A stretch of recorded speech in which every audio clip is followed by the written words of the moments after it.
ನಮಸ್ಕಾರ ವೀಕ್ಷಕರೇ ಕಾಂಗ್ರೆಸ್ಗೆ ಈ ಸಂದರ್ಭದಲ್ಲಿ ಅರಗಿಸಿಕೊಳ್ಳಲಾಗದ ಆಘಾತ ಇದು. ಸರ್ಕಾರದ ವಿಕೆಟ್ ಒಂದು ಪತನಗೊಳ್ಳುವುದಕ್ಕೆ ಕ್ಷಣಗಣನೆ ಆರಂಭ ಆಗಿದೆ. ಸರ್ಕಾರಕ್ಕೆ 2 ವರ್ಷ ತುಂಬುತ್ತಿದ್ದ ಹಾಗೆ ಸಾಲು ಶಾಸಕರು ಜೈಲು ಪಾಲಾಗ್ತಿದ್ದಾರೆ. ಬ್ಯಾಕ್ ಟು ಬ್ಯಾಕ್ ಶಾಕ್ ಎದುರಾಗ್ತಾ ಇದೆ. ಮೊದಲೇ ಪವರ್ ಶೇರಿಂಗ್ ಕುರಿತಾಗಿ ಹಲವು ಗದ್ದಲಗಳು ಎದ್ದಿದೆ. ಕೈ ಶಾಸಕರೇ ಸರ್ಕಾರದ ವಿರುದ್ಧವಾಗಿ ಮುಗಿಬಿದ್ದ ಘಟನೆಗಳು ನಡೆಯಿತು. ಇದೀಗ ಶಾಸಕರನ್ನೇ ಆ ಸ್ಥಾನದಿಂದ ಕಿತ್ತು ಹಾಕಬೇಕು ಅಂತ ಕೋರ್ಟ್ ಆದೇಶವನ್ನು ಕೊಟ್ಟಿದೆ. ಸದ್ಯ ರಾಜ್ಯ ಕಾಂಗ್ರೆಸ್ ಸರ್ಕಾರ ಜಾತಿ ಗಣತಿ ವಿಚಾರದಲ್ಲಿ ವಿವಾದಕ್ಕೆ ಸಿಲುಕಿಕೊಂಡಿದೆ. ಇಂತಹ ಸಂದರ್ಭದಲ್ಲಿ ಸರ್ಕಾರದ ವಿಕೆಟ್ ಪತನ ಆಗ್ತಾ ಇರುವಂಥದ್ದು ದೊಡ್ಡ ಆಘಾತ. ಇದು ಕಾಂಗ್ರೆಸ್ನ ಡೆಲ್ಲಿ ನಾಯಕರು, ಪ್ರಮುಖವಾಗಿ ರಾಹುಲ್ ಗಾಂಧಿ ಅವರಿಗೆ ಸಿಡಿಲಾಘಾತ ಅಂತಲೇ ಹೇಳಬಹುದು. ಈ ಬಾರಿ ಕಾಂಗ್ರೆಸ್ಗೆ ಬಿಜೆಪಿ ಕೊಟ್ಟಿರುವಂತಹ ಶಾಕ್ ಅಲ್ಲ, ಇದು ಹೈಕೋರ್ಟ್ ಕೊಟ್ಟಿರುವಂತಹ ಶಾಕ್. ನರೇಂದ್ರ ಮೋದಿ ಮತಗಳ್ಳತನ ಮಾಡಿದ್ದಾರೆ, ವೋಟ್ ಚೋರಿಯಾಗಿದೆ ಅಂತ ದೇಶಾದ್ಯಂತ ಬಿಜೆಪಿ ವಿರುದ್ಧ, ಮೋದಿ ವಿರುದ್ಧ ಸಮಾವೇಶ, ಪಾದಯಾತ್ರೆ, ಅಭಿಯಾನ ಮಾಡಿ ಆರೋಪ ಮಾಡ್ತಾ ಇರುವಂತಹ ರಾಹುಲ್ ಅವರಿಗೆ ರಾಜ್ಯ ಕಾಂಗ್ರೆಸ್ ಘಟಕದಿಂದ ತೀವ್ರ ಮುಜುಗರ ಎದುರಿಸುವಂತಹ, ತೀವ್ರ ಮುಖಭಂಗ ಎದುರಿಸುವಂತಹ ಪರಿಸ್ಥಿತಿ ಎದುರಾಗಿದೆ. ಅಂತಹದೊಂದು ಬಿಗ್ ಶಾಕ್ ಅನ್ನ ಕೋರ್ಟ್ ಕೊಟ್ಟಿರುವಂತದ್ದು. ಸದ್ಯ ಈ ಬೆಳವಣಿಗೆಗೆ ಯಾವ ಕಾಂಗ್ರೆಸ್ ನಾಯಕರು ಕೂಡ ಉತ್ತರಿಸುವಂತಹ ಪರಿಸ್ಥಿತಿಯಲ್ಲಿಲ್ಲ. ಯಾಕಂದ್ರೆ ಹೈಕೋರ್ಟ್ ಪರಿಗಣಿಸಿರುವಂತಹ ಅಂಶಗಳು ಅಷ್ಟು ಸ್ಟ್ರಾಂಗ್ ಆಗಿದೆ. ಇನ್ನು ಅಕ್ರಮ ಆಸ್ತಿ ಗಳಿಕೆ, ಜೈಲು ಪಾಲಾಗ್ತಾ ಇರುವಂತಹ ಕಾಂಗ್ರೆಸ್ ಶಾಸಕರ ಸರಣಿ ಕೂಡ ಮುಂದುವರೆದಿದೆ. ಕಂತೆ ಹಣ, ರಾಶಿ ಚಿನ್ನದ ಗಟ್ಟಿಗಳು, ಆರೋಪಗಳ ಸುರಿಮಳೆ, ಜೈಲು, ಜಾಮೀನು. ಇದು ರಾಜ್ಯ ಕಾಂಗ್ರೆಸ್ನ ಪರಿಸ್ಥಿತಿ. ಹಾಗಾದ್ರೆ ಏನಿದು ಶಾಸಕರ ಜೈಲು ಯಾನ?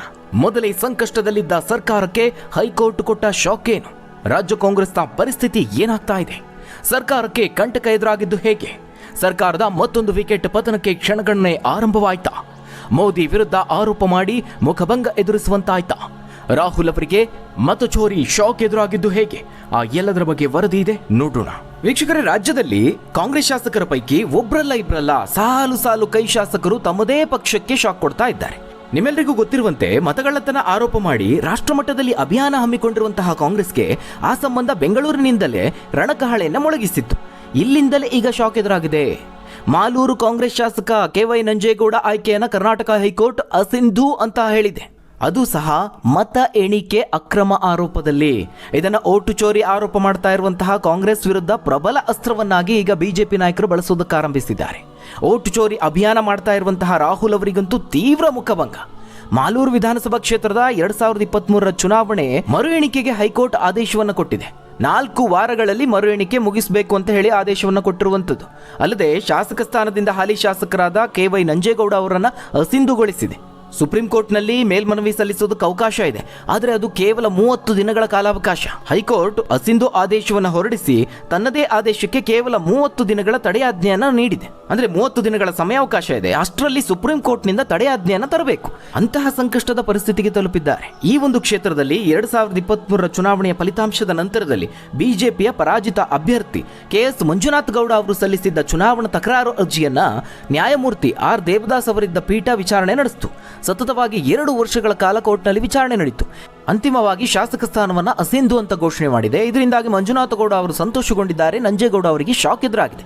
ಇದಕ್ಕೆ ಪ್ರತಿಕ್ರಿಯೆ ಕೊಟ್ಟಿದ್ದಾರೆ ನಂಜೇಗೌಡ ಅವರು. ನಾವು ಮರು ಎಣಿಕೆಗೆ ಸಿದ್ಧವಿದ್ದೇವೆ, ಆದರೆ ಹೈಕೋರ್ಟ್ ಕೊಟ್ಟಿರುವ ಆದೇಶ ಬೇಸರ ತಂದಿದೆ, ನಾವು ಮೇಲ್ಮನವಿ ಸಲ್ಲಿಸುತ್ತೇವೆ ಅಂತ ಪ್ರತಿಕ್ರಿಯೆ ಕೊಟ್ಟಿದ್ದಾರೆ. ಒಂದು ವೇಳೆ ಮರುಮತ ಎಣಿಕೆಯಲ್ಲಿ ಸೋಲಾದ್ರೆ ರಾಜಕೀಯ ನಿವೃತ್ತಿಯನ್ನೇ ತೆಗೆದುಕೊಳ್ತೇನೆ ಅಂತ ಸವಾಲ್ ಕೂಡ ಹಾಕಿದ್ದಾರೆ. ಸ್ನೇಹಿತರಲ್ಲಿ, ಪ್ರಮುಖವಾಗಿ ಜಿಲ್ಲಾ ಚುನಾವಣಾ ಅಧಿಕಾರಿ ಈ ವಿಚಾರಣೆಯ ಸಂದರ್ಭದಲ್ಲಿ ಮತ ಎಣಿಕೆಯ ವಿಡಿಯೋವನ್ನೇ ಸಲ್ಲಿಸಿಲ್ಲ.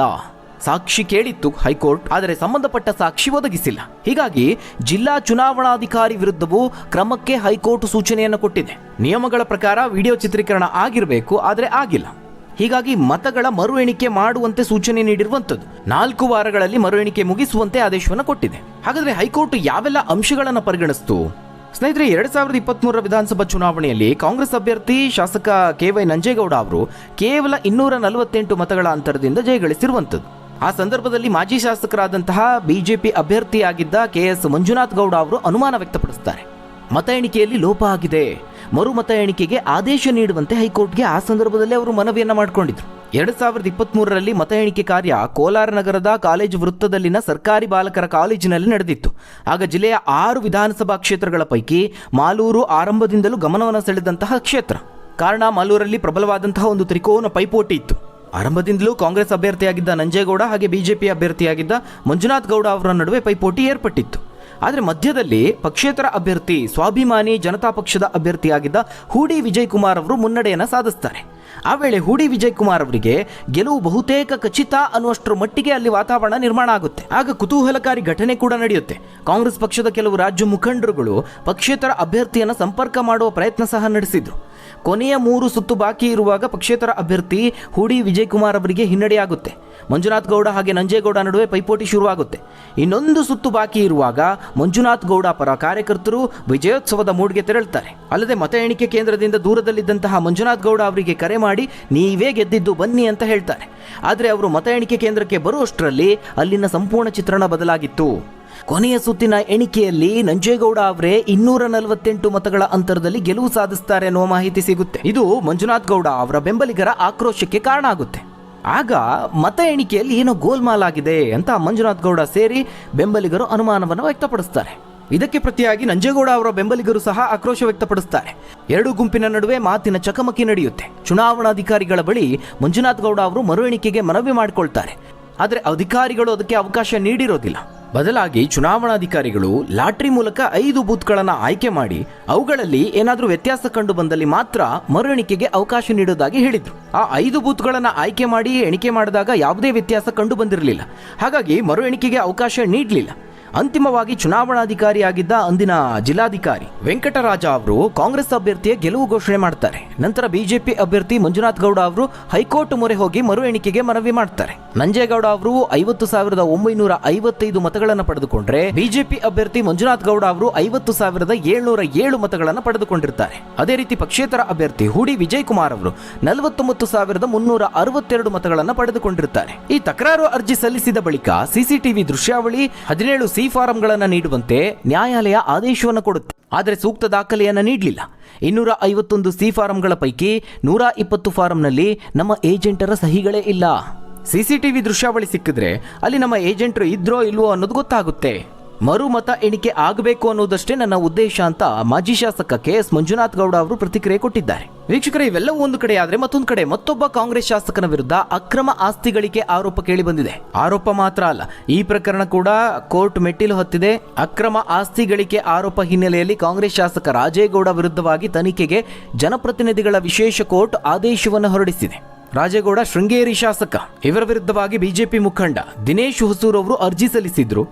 ಪ್ರಕರಣ ದಾಖಲಿಸಿ ತನಿಖೆ ಮಾಡಬೇಕು ಅಂತ ಕೋರ್ಟ್ಗೆ ಮನವಿ ಮಾಡಿದ್ರು. ಅರ್ಜಿ ಸಂಬಂಧ ಬುಧವಾರ ವಿಚಾರಣೆ ನಡೆಸಿದಂತಹ ಕೋರ್ಟ್ FIR ದಾಖಲಿಸಿ ತನಿಖೆ ನಡೆಸುವುದಕ್ಕೆ ಆದೇಶವನ್ನು ಕೊಟ್ಟಿದೆ. ಶಾಸಕರ ಪತ್ನಿ ಹಾಗೆ ಮಗನ ವಿರುದ್ಧವೂ ಕೂಡ ಪ್ರಕರಣ ದಾಖಲಿಸಿ ತನಿಖೆಗೆ ಆದೇಶವನ್ನು ನೀಡಿದೆ. 60 ದಿನದ ಒಳಗೆ ತನಿಖಾ ವರದಿ ಕೊಡಬೇಕು ಅಂತ ಚಿಕ್ಕಮಗಳೂರು ಲೋಕಾಯುಕ್ತ ಅಧಿಕಾರಿಗಳಿಗೆ ಕೋರ್ಟ್ ಸೂಚನೆ ಕೊಟ್ಟಿರುವಂಥದ್ದು. ಈ ತನಿಖೆಯಲ್ಲೇನಾದರೂ ಆರೋಪ ಸಾಬೀತಾದರೆ ಮತ್ತೊಬ್ಬ ಶಾಸಕ ಬಂಧನ ಆಗೋದು ಖಚಿತ. ಕಾಂಗ್ರೆಸ್ ಶಾಸಕರ ಪೈಕಿ ಒಬ್ಬರಾದ ಮೇಲೆ ಒಬ್ಬರಂತೆ ಕಾಂಪಿಟೇಷನ್ ಮೇಲೆ ಬಲೆಗೆ ಬೀಳ್ತಾ ಇದ್ದಾರೆ. ಜೈಲು ಯಾನ ಆರಂಭಿಸಿದ್ದಾರೆ. ಮತ್ತೊಬ್ಬ ಶಾಸಕ ವೀರೇಂದ್ರ ಪಪ್ಪಿ ಬಗ್ಗೆ ನಿಮ್ಮೆಲ್ಲರಿಗೂ ಗೊತ್ತು. ಅಕ್ರಮ ಆನ್ಲೈನ್ ಮತ್ತು ಬೆಟ್ಟಿಂಗ್ ನಲ್ಲಿ ಭಾಗಿಯಾಗಿರುವ ಆರೋಪ ಇದೆ. ಚಿತ್ರದುರ್ಗದ ಕಾಂಗ್ರೆಸ್ ಶಾಸಕ ವೀರೇಂದ್ರ ಪಪ್ಪಿ ಅವರನ್ನ ಸಿಕ್ಕಿಂನಲ್ಲಿ ಅರೆಸ್ಟ್ ಮಾಡಲಾಯಿತು. ಬರೋಬ್ಬರಿ 12 ಕೋಟಿ ರೂಪಾಯಿ ಕಂತೆ ಹಣ ಸಿಕ್ಕಿತ್ತು. ಅದನ್ನು ಎಣಿಸೋದಕ್ಕೆ ಒಂದು ದಿನಾನೇ ಬೇಕಾಯಿತು. ಬರೋಬ್ಬರಿ 6 ಕೋಟಿ ಮೌಲ್ಯದ ಚಿನ್ನ ಕೂಡ ಸಿಗುತ್ತೆ. ಒಂದಲ್ಲ ಎರಡಲ್ಲ, ಬರೋಬ್ಬರಿ 24 ಕೆಜಿ ಚಿನ್ನ. ಅದು ಮಾತ್ರ ಅಲ್ಲ, ಅಕೌಂಟ್ನಲ್ಲಿದ್ದ 55 ಕೋಟಿ ಹಣವನ್ನ ಜಪ್ತಿ ಮಾಡಲಾಯಿತು. ಇನ್ನು ಬೇನಾಮಿ ಹೆಸರಲ್ಲಿ ಇದಕ್ಕೂ ಮೀರಿದಂತಹ ಆಸ್ತಿ ಕೂಡ ಪತ್ತೆಯಾಗಿದೆ. ಈ ಶಾಸಕ ಮಾತ್ರ ಅಲ್ಲ, ಮತ್ತೊಬ್ಬ ಶಾಸಕ ವಿನಯ್ ಕುಲಕರ್ಣಿ ಬಗ್ಗೆ ನಿಮ್ಮೆಲ್ಲರಿಗೂ ಗೊತ್ತಿದೆ. ಈಗಾಗಲೇ ಸೆರೆವಾಸ ಅನುಭವಿಸಿ ಬಂದಿದ್ದಾರೆ. ಈ ಹಿಂದೆ CBIನಿಂದ ಬಂಧಿತರಾಗಿ ಸೆರೆವಾಸ ಅನುಭವಿಸಿದಂತಹ ವಿನಯ್ ಕುಲಕರ್ಣಿ ಜಾಮೀನಿನ ಮೇಲೆ ಹೊರಬಂದಿದ್ರು. ಆದರೆ ಸಾಕ್ಷಿಗಳ ಮೇಲೆ ಪ್ರಭಾವ ಬೀರ್ತಿದ್ದಾರೆ ಅನ್ನುವ ಆರೋಪದ ಮೇಲೆ ಸುಪ್ರೀಂ ಕೋರ್ಟ್ ಜಾಮೀನನ್ನು ರದ್ದು ಮಾಡಿತು. ಇವರ ಮೇಲೆ ಇರುವುದು ಕೂಡ ಗಂಭೀರ ಆರೋಪ, ಕೊಲೆ ಪ್ರಕರಣ. ಇನ್ನು ಅಕ್ರಮ ಗಣಿಗಾರಿಕೆಗೆ ಸಂಬಂಧಪಟ್ಟಂತೆ ಕಾರವಾರ ಕಾಂಗ್ರೆಸ್ ಶಾಸಕ ಸತೀಶ್ ಸೈಲ್ ಅವರನ್ನ ಇಡಿ ಅರೆಸ್ಟ್ ಮಾಡಿದೆ. ಅರೆಸ್ಟ್ ಆದಂತಹ ಶಾಸಕರ ಪೈಕಿ ಕರ್ನಾಟಕ ಕಾಂಗ್ರೆಸ್ನ 3ನೇ ಶಾಸಕ ಇವರು. ಈ ರೀತಿಯಾಗಿ ಸಾಲು ಸಾಲು ಸಂಕಷ್ಟ ರಾಜ್ಯ ಕಾಂಗ್ರೆಸ್ಗೆ ಎದುರಾಗಿದೆ. ಸರ್ಕಾರ ಅಧಿಕಾರಕ್ಕೆ ಬಂದ ದಿನದಿಂದಲೂ ಕೂಡ ಪವರ್ ಶೇರಿಂಗ್ ಆಗಿ ತೀವ್ರ ಪೈಪೋಟಿ ನಡೀತು. ಬೆಂಬಲಿಗ ಸಚಿವ ಶಾಸಕರುಗಳು ಕಿತ್ತಾಡೋದಕ್ಕೆ ಶುರು ಮಾಡಿದ್ರು. ಅನಂತರದಲ್ಲಿ ವಾಲ್ಮೀಕಿ ನಿಗಮದ ಹಗರಣ ಬೆಳಕಿಗೆ ಬರುತ್ತೆ. ಅದರ ಬೆನ್ನಲ್ಲೇ ಮುಖ್ಯಮಂತ್ರಿಗಳ ವಿರುದ್ಧವೂ ಆರೋಪ ಬರುತ್ತೆ. ಮೂಡಾ ಹಗರಣ ನಿಮ್ಮೆಲ್ಲರಿಗೂ ಗೊತ್ತಿದೆ ಎಷ್ಟರ ಮಟ್ಟಿಗೆ ಸದ್ದು ಮಾಡ್ತು ಅಂತ.